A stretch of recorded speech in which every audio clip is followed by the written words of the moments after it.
The importance of the quality of living now finds stronger emphasis in Constitution, particularly in Article 13 on social justice, and even the life of an unborn child finds protection in Article 2, Section 12 of the Constitution, because this article gives importance to the life of a mother and the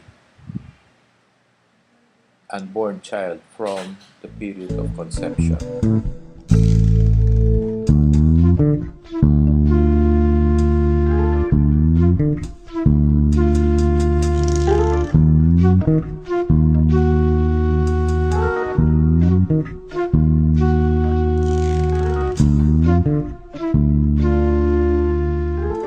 I have reviewed the provisions of the proposed bill, and I find no particular provision which contains any arbitrariness of the provisions of said proposed legislation. The bill only would like to promote responsible parenthood, an informed choice as to family planning or birth spacing, and respect for life.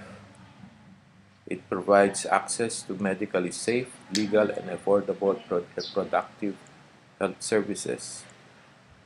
There is no provision in the proposed bill which promotes abortion, although there is a provision which provides for the management of post-abortion complications, meaning that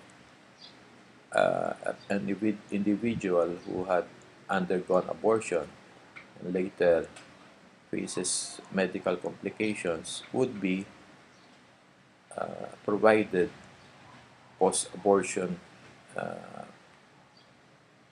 health services.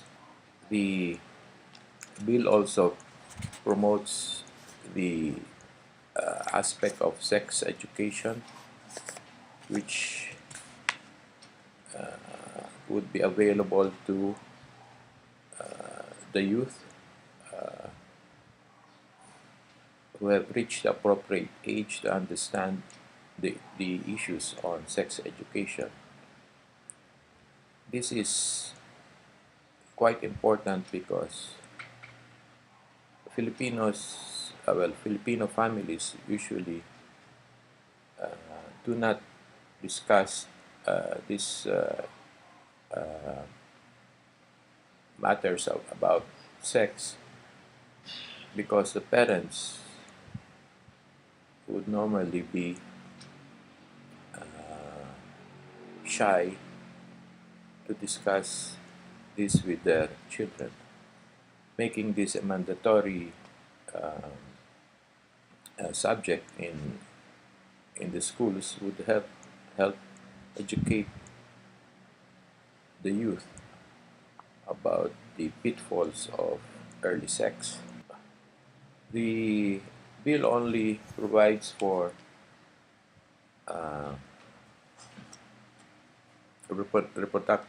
reproductive health services to be made available to all at local and national hospitals.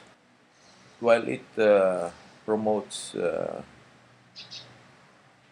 contraceptive methods, it leaves to the individual the right to choose whether these contraceptive methodologies would be used by them. There is no compulsion, but if the individual, after being informed of the available choices, would decide to use any contraceptive means, then government hospitals would be making available tubal ligation, vasectomy, and intrauterine devices for uninformed individual. The law also provides that contraceptives would be classified as essential medicines and shall be included in the supply purchase requests of all local and national hospitals, meaning that contraceptives would be part of the government hospitals supply.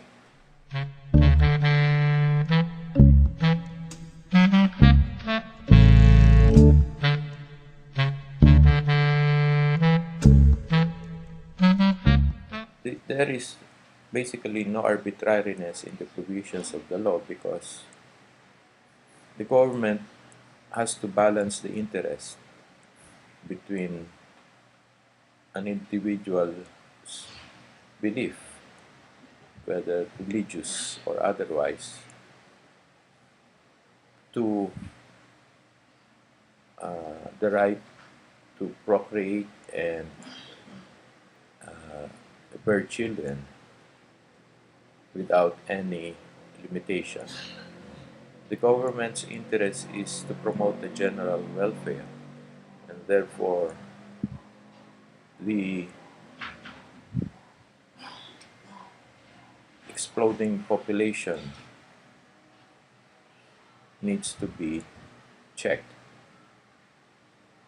Although there is no scientific correlation between overpopulation and poverty, it is of common knowledge that the poorest of the poor are the ones who have no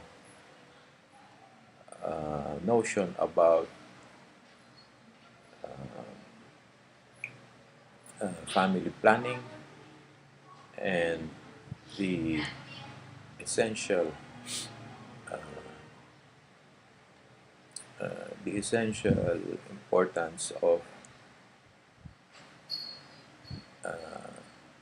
having a limit to children because of their economic capabilities. It also will try to address parents and the youth to be responsible enough and avoid the pitfalls of early sex and sexually transmitted diseases. I believe that the proposed bill does not suffer any constitutional infirmities, and therefore there is no absolute need to